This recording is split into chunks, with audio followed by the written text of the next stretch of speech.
समस्या हल करेंगे, जिसमें हमें एक प्रश्न दिया गया है। रूही 300 किलोमीटर दूरी पर स्थित अपने घर जाने के लिए कुछ दूरी रेलगाड़ी द्वारा तथा कुछ दूरी बस द्वारा तय करती है।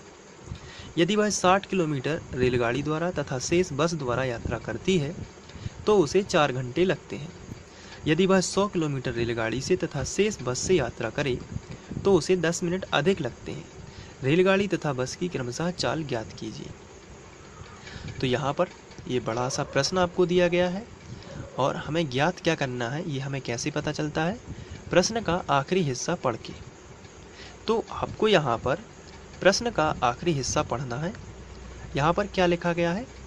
रेलगाड़ी तथा बस की क्रमशः चाल ज्ञात कीजिए। तो अब हमें चाल पता नहीं है कितनी है, तो हम मान सकते हैं, माना रेलगाड़ी की चाल जो है वो x किलोमीटर प्रति घंटा है और बस की जो चाल है वो y किलोमीटर प्रति घंटा है। तो चलिए इसको लिख लेते हैं।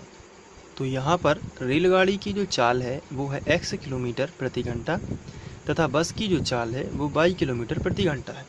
तो सबसे पहले तो हम ये समझ लेते हैं कि चाल आखिर होती क्या है और इसका फॉर्मूला क्या है और ये किलोमीटर प्रति घंटा कहाँ से आता है। तो यहाँ पर चाल का जो फॉर्मूला होता है ये होता है दूरी बटे समय, और जो दूरी है इसका मात्रक होता है किलोमीटर और बटे का मतलब होता है प्रति, और समय जो होता है इसका मात्रक होता है घंटा। तो किलोमीटर प्रति घंटा जो है इसका मात्रक बन जाता है।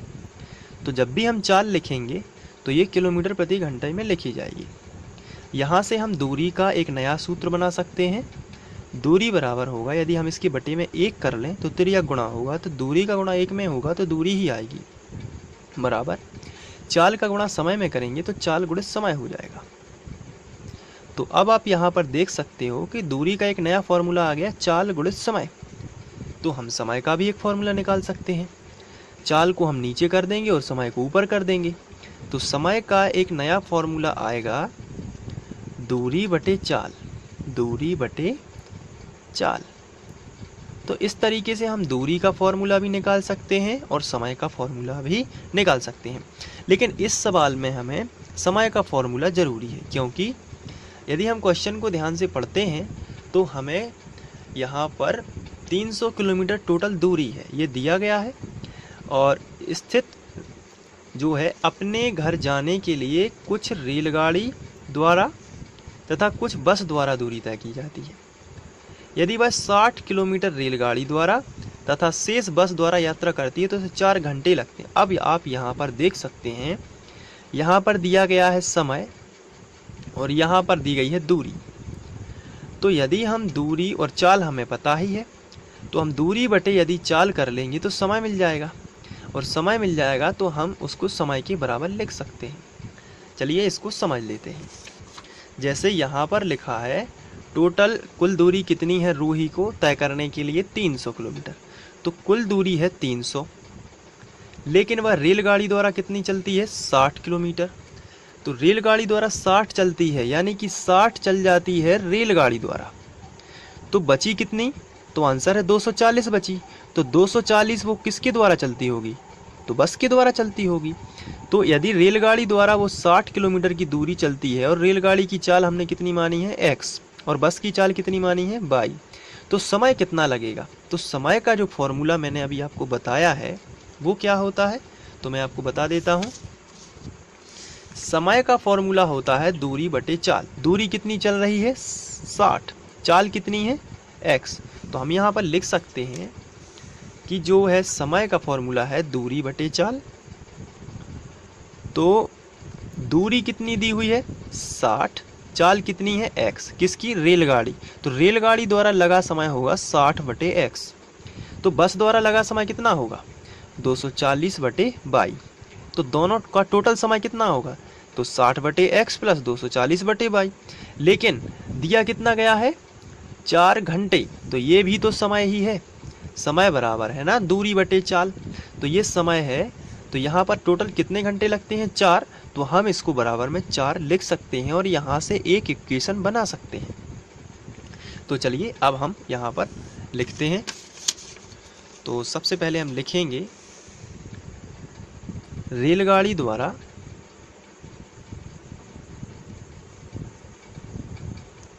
साठ किलोमीटर चलने में लगा समय। तो कितना हो जाएगा? तो आंसर होता है इसका दूरी बटे चाल। यही है ना समय का फॉर्मूला। तो समय मिला दूरी बटे चाल यानी 60 बटे x। फिर हम लिखेंगे बस द्वारा 240, क्योंकि टोटल 300 दूरी है तो 60 चल जाएगी रेलगाड़ी द्वारा, तो बची कितनी? 240। तो बस द्वारा 240 किलोमीटर चलने में लगा समय।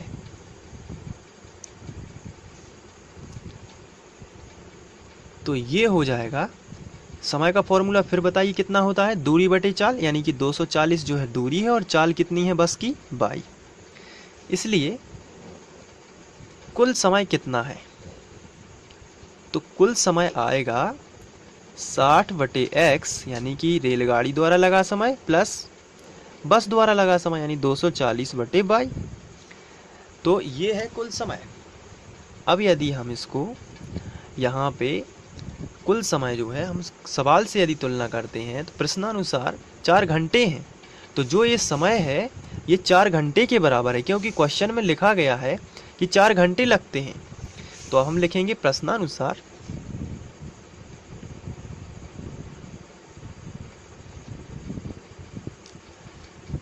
यहाँ पर लिखेंगे 60 बटे x प्लस 240 बटे y बराबर 4। अब यहाँ पर हम पूरे समीकरण में 4 से भाग दे सकते हैं, क्योंकि पूरी संख्या 4 से विभाज्य। तो यहाँ पर हम लिखेंगे 60 बटे 4 यदि, तो ये हो जाएगा 4 एकम 4, 4 पंचे 20, 15। तो यहाँ पर आएगा 15 बटे x। यहाँ पर यदि हम 4 से भाग देंगे तो आएगा 60 बटे 22 बराबर, यहाँ पे 4 से भाग होगा तो 1 आ जाएगा, क्योंकि 4 बटे 4 बराबर 1। तो यहाँ पर ये आ जाएगा। अब हम इसको समीकरण 1 बना सकते हैं। इसी तरीके से इसी प्रकार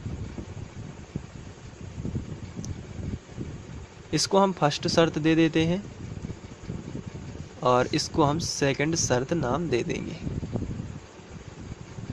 सेकंड शर्त में हम प्रश्न को दोबारा पढ़ते हैं। तो प्रश्न में लिखा है आगे, यदि 100 किलोमीटर रेलगाड़ी द्वारा तय हो तो रेलगाड़ी द्वारा कुल समय कितना लगेगा? 100 बटे x, क्योंकि दूरी बटे समय, दूरी बटे चाल जो है वो समय का फॉर्मूला है। दूरी कितनी है? 100 किलोमीटर।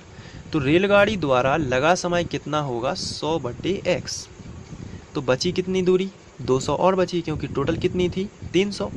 तो यहाँ पर हम लिखेंगे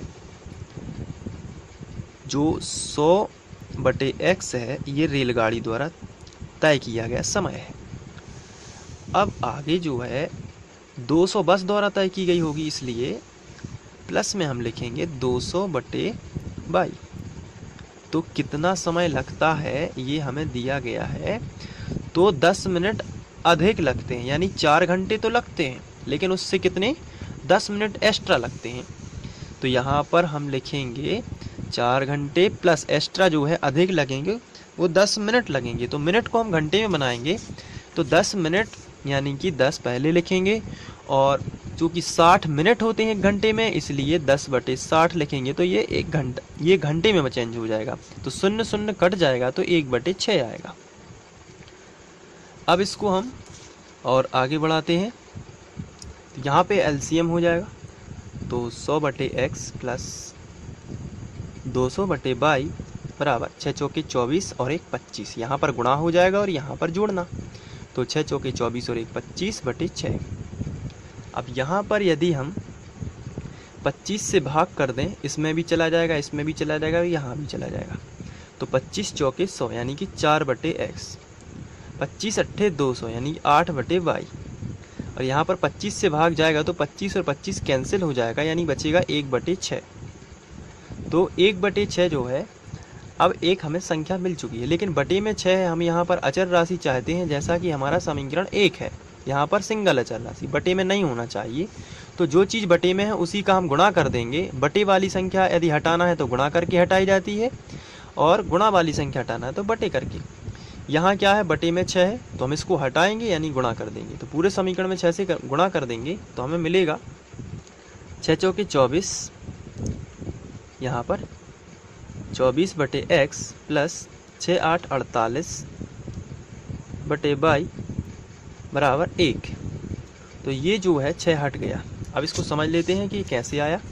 यहाँ पर आप 6 का गुणा करोगे तो 6 चौके 4 बटे x में, और 6 का गुणा करोगे 8 बटे बाई में, और 6 का गुणा करोगे 1 बटे 6 में। तो यहाँ पर 6 चौके 24x हो गया, 24 बटे x, 6 8 48 बटे बाई, और 6 और 6 कैंसिल तो आ गया 1। अब इसको आप समीकरण 2 बना सकते हो। अब लिखोगे आप समीकरण 1/2 से, और u भी मान के उसे सॉल्व करोगे 1/2 से। तो चलिए दोनों समीकरणों को लिख लेते हैं। पहला है 15 बटे x प्लस 60 बटे बाई बराबर 1, और दूसरा ये है, और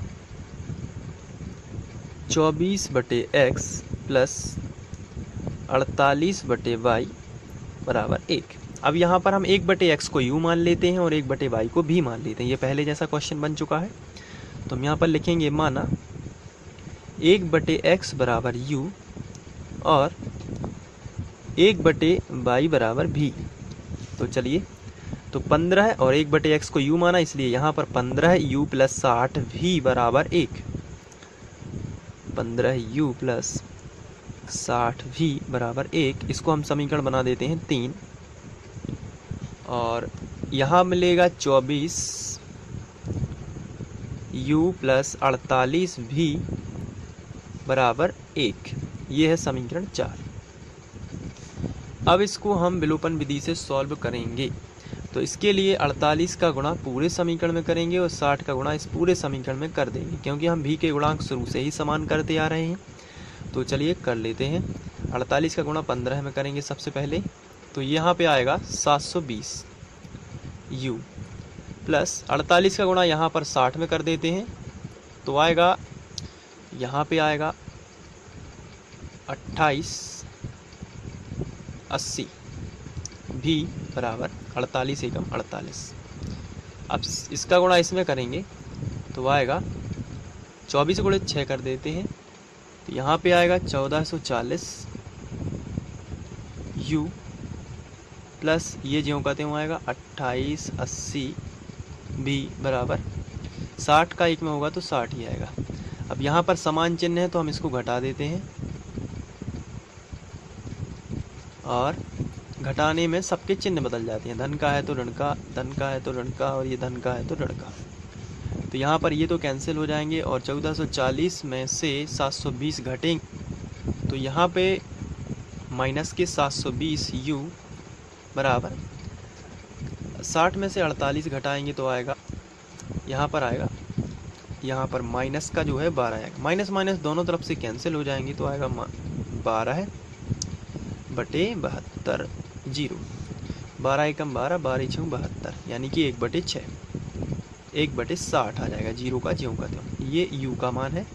अब u का मान आप समीकरण 3 में रखोगे तो v का मान मिल जाएगा। u का मान समीकरण 3 में रखने पर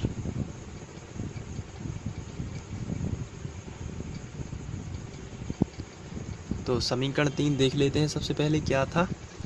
तो समीकरण 3 था 15 u प्लस 60 v बराबर 1। तो यहाँ पर हम लिख लेते हैं। अब यहाँ पर रखेंगे हम u का मान, तो 15 ज्यों का त्यों u की जगह पर रखेंगे 1 बटे 60 प्लस 60 v बराबर 1। तो यहाँ से ये कैंसिल आउट हो जाएगा। 15 एकम 15, 15 चौके 60, यानी कि 1 बटे 4 प्लस 60 v बराबर 1। 1 बटे 4 का पक्षांतर कर देते हैं इस तरफ, तो 60 v बराबर आएगा 1 माइनस 1 बटे 4। इसको हम आगे कर लेते हैं। तो यहाँ पर एलसीएम ले लेते हैं। 4 एकम 4, 4 में से 1 गया तो 3 बटे 4। तो v का मान चाहिए, इसलिए 60 गुणा में है तो गुणा वाली संख्या बटे में, यानी 4 गुणित 60, तो यहाँ पर भी बराबर 3 एकम 3 और 3 दूनी 6, 20 चौके 80, यानी 1/80 ये भी का मान है। अब हमने जो माना था उसको वापस कर देते हैं। हम यहाँ पर लिखेंगे, माना था कि 1/u बराबर x और 1/v बराबर y। तो 1/u का जो मान है उसको लौटा देते हैं। x का मान हमने निकाला है जो 1/u है, सॉरी 1/x बराबर u और 1/y बराबर v। तो 1/x जो u का मान आया है वो आया है 1/60 और 1/y बराबर v का जो मान आया है वो आया है 1/80। तो x का जो मान मिलेगा सीधा सीधा 60 और y का जो मान मिलेगा वो हो जाएगा 80। तो रेलगाड़ी की चाल हमने मानी थी x किलोमीटर प्रति घंटा, यानी रेलगाड़ी की जो चाल है वो आएगी 60 किलोमीटर प्रति घंटा, 60 किलोमीटर प्रति घंटा, किलोमीटर पर आवर। और जो बस की चाल है वो आएगी